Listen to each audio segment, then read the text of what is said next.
My husband's best friend is getting married, and I'm completely refusing to go. Am I wrong for this? I honestly don't even know where to start. I apologize if the timeline is difficult to follow. My 30F husband, 30M, is currently a nurse. 2 years ago, my husband, let's call him Wayne, enrolled in a 1-year accelerated nursing program at a university in our city.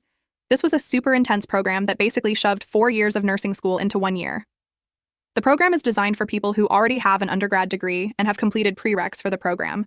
Wayne quit his job so he could focus all of his energy on the nursing program and pass the NCLEX. I was fully supportive of this and basically told him whatever he needed to do to study and feel prepared, I was game. I think it is important to mention that Wayne and I have been together for 15 years now. We are high school sweethearts.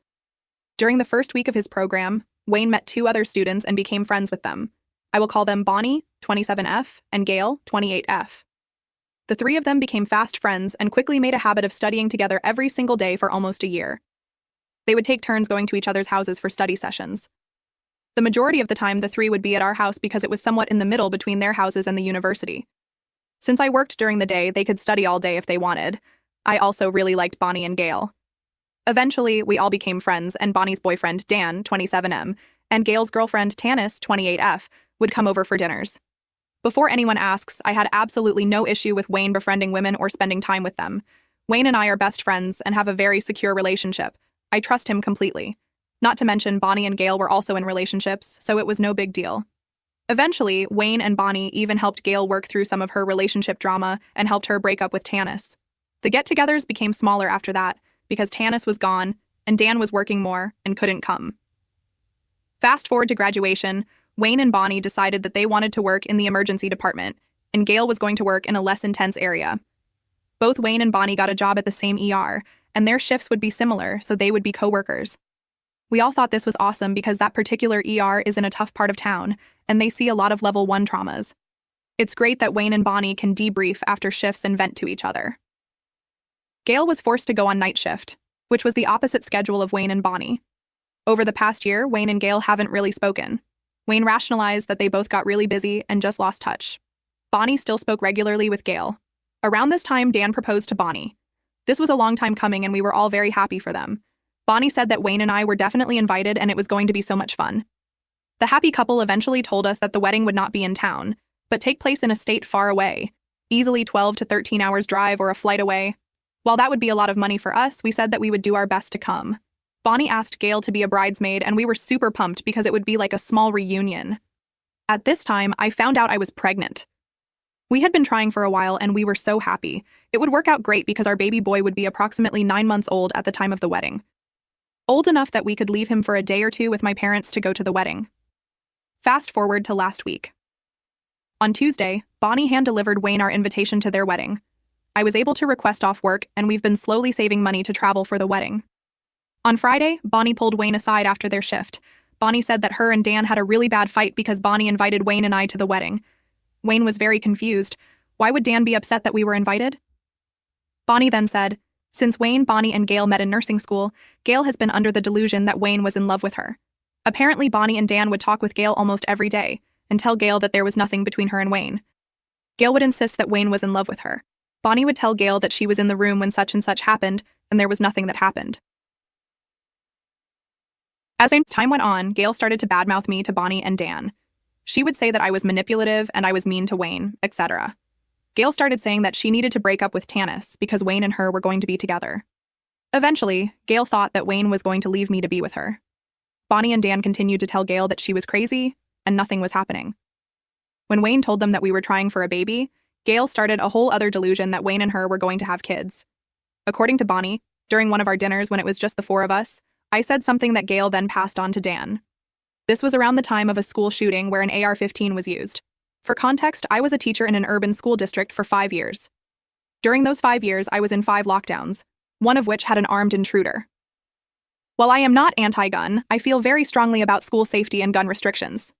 Dan enjoys guns and owns an AR-15. He is also very passionate about gun safety. Gail told Dan that I said something to the effect of, anyone who owns an AR-15 has those children's blood on their hands. I can say with 100% certainty that I never said that. I am sure because that is a super unhinged thing to say, and it would never come to my mind to say that. If anything, I would have said that AR-15s shouldn't be so readily available to citizens, and there should be restrictions in place so these tragedies don't happen. Regardless, Gail told Dan that I allegedly said this. According to Bonnie, Gail talked to Dan without Bonnie present, and she was unaware that this conversation had taken place. Dan was very angry and hurt by what Gail said, and chose to internalize his anger towards me.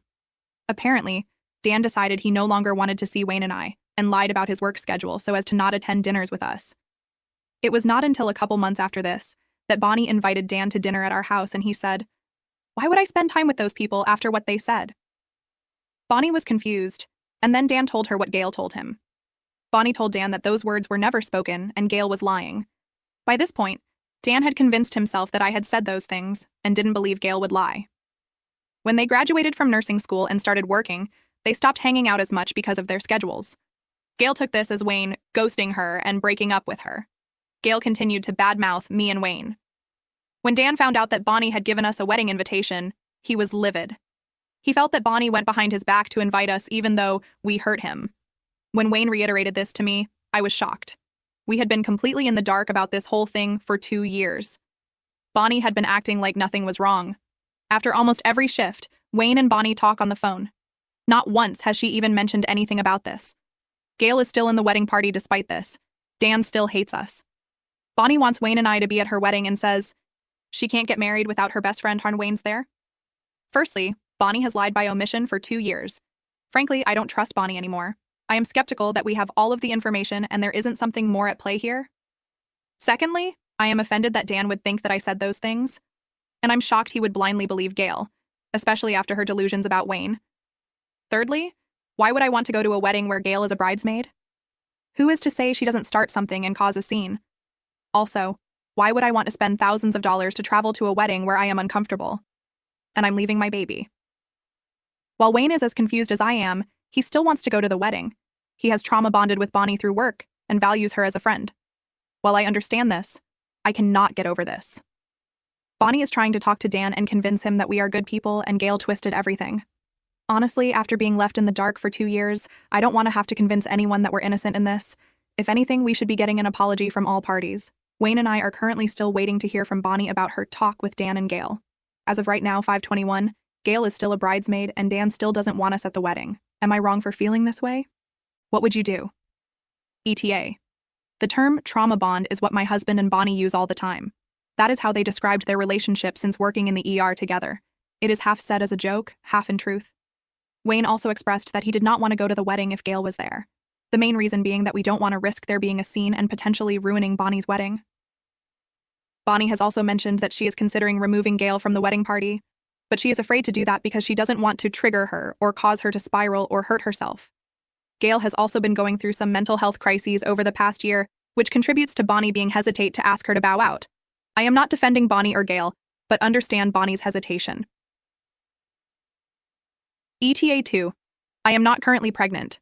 I had my son in January and he would be approximately 9 months old by the time the wedding took place. Update. Wayne and I sent Bonnie a message stating that if Gail was at the wedding, we would not be attending. Bonnie said, "I totally understand, and I would never want you to be uncomfortable ever. I'm so sorry this is happening, and I hate that I had to tell you guys. I wish I could have kept it to myself so no one else got hurt. Gail and I are up in the air right now. I don't have a single thought on our friendship. Dan is getting better slightly. He's not as angry.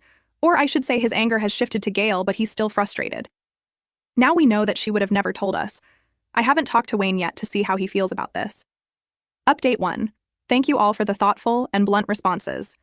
I tend to be a very straightforward person, so it is nice to know that random unbiased third parties on the internet also think this situation is ridiculous and childish. I am aware that this whole thing is very high school. I couldn't agree more. I think that is what makes it all the more baffling. I know many of you wanted an update, so here you go. Since I left off, Wayne and I spoke and thought it was only fair that we reach out to Gail. As many of you pointed out, we have only gotten Bonnie's side of the story. Gail admitted to having a crush on Wayne, but denied everything else. As previously established, Gail is untrustworthy, so I take her response with a large grain of salt. Wayne and I screenshotted the texts and sent them to Bonnie. We made it very clear that we are not keeping anything secret, and we assumed that Gail would immediately reach out to Bonnie to let her know we reached out. Bonnie was upset that we talked to Gail and didn't know what we hoped to gain from that. Bonnie went on to say that her life is exploding, and us wanting more information is valid, but it's not helping her. Duh. What made me laugh is that she said she wished she would have had a say in how the interaction was navigated. Like, yeah, same girl. I wish we would have had the option to choose how to respond too. But I digress. Bonnie decided to call Wayne. I was at work, so I couldn't be privy to the conversation. By Wayne answering the call, I am aware that it opens him up to manipulation, which I did point out to him after the fact. Long story, it's already way too long. Bonnie said that her and Dan are having issues, separate from this whole ordeal, so this situation is adding fuel to the fire. I know, no shit. Us reaching out to Gail stirred up additional shit for Bonnie, X2. Wayne told Bonnie that he knows that she has a lot going on, but that doesn't negate what she did to us, essentially telling her that this is a result of her own actions. Bonnie asked Wayne, "Do you want to step back from our friendship?" Wayne said no. I can feel your disgust. Just keep reading. When Wayne is relaying this to me, I am trying to remain composed and let him finish. This is basically the cliff notes of what I told him. Bonnie knowingly lied to us the entire time we have known her. If she could lie for this long, what else has she lied about? She knew that Gail was unstable, yet thought it was okay for us to continue to be friends and invite her into our home. Bonnie and Gail have no respect for me. This is clear because Gail badmouthed me the entire time and wanted to end our marriage. And Bonnie thought it was okay to let Gail continue with these delusions unchecked and continue to be around us. Not to mention that as a medical professional and a friend, she should have encouraged her to seek help. Bonnie knew that Gail had lied to Dan, yet didn't correct it or bring it to our attention. She was cool with Dan thinking I'm awful and believing a lie. Bonnie continued to treat Gail as a friend and made her a bridesmaid, further solidifying her indifference to me and my marriage to Wayne. Bonnie wanted to invite us to her wedding, against the groom's wishes, knowing full well that Gail would be there, and this could pose potential problems. Why should we go to their wedding? A wedding is celebrating the sanctity of marriage, which Bonnie and Dan clearly don't give a shit about. Why should we drop money on going to their wedding to celebrate their marriage when they clearly don't give a shit about ours? How could you possibly still consider Bonnie a friend knowing all of this information? I gave Wayne time to process all of this information. Honestly, I didn't want a response right then and there, because I want him to have confidence in his decision knowing all the possible ramifications. Wayne ended up saying that he doesn't consider Bonnie a friend, and hesitated before because he is so sad and disappointed in Bonnie. I think he had trusted her so much, and since all of this goes against her perceived character, it is a lot to process for a logical person. This whole thing is so immature and childish that you want to rationalize everything into something more complicated in hopes that all the dots will connect. Because this is so illogical, Wayne had a tough time seeing this clearly. I told Wayne that we should tell Bonnie that things are not okay with us, but she needs to sort her shit out and decide where her priorities lie. Wayne was hesitant at first to do this because he didn't want to trigger Bonnie and make her feel worse. I pointed out that Bonnie used that same train of thought for Gail, and look where she is. While we are not telling Bonnie that we are cutting her off, we are simply pausing our argument so she can figure out her relationships. We are willing to talk to her at a later date about considering keeping her as a friend, but keeping her at arm's length until she can prove she is trustworthy. However, this is all dependent on the decision she makes about Dan and Gail. We are waiting a couple days before telling Bonnie that this is our plan because we wanted to make sure our emotions were in check to be as civil as possible. I am sure you are wondering, what about Dan? In short, meh. If he is so fragile about guns and cares so little, then to just ask about something so trivial? Whatever. In the best possible outcome, we would still have little to no contact with Dan. As RuPaul says, what other people say about me is none of my business. And not just because it doesn't come to my attention until 2 years later. Bazinga. Wayne and I are in a good place. We talked about how he can't please everyone and his family should come first. While we don't want to be callous or dismissive of our friends, how events impact our family is the first priority. This is where things currently are. If you want another update, let me know. Once again, thank you for your responses. It was incredibly validating for me. Edit. After processing, he was able to come to the conclusion that Bonnie is not a friend. I won't lie and say his initial response wasn't deeply hurtful. I told him this, but reiterated that he needed to sit with this information and decide how he wanted to move forward. As someone who has lost touch with friends that have the emotional maturity of a potato, it can be extremely sad when you accept their absence from your life.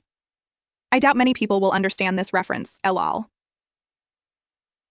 But there is a scene in a Bob's Burgers episode where Linda forces Louise to have a slumber party.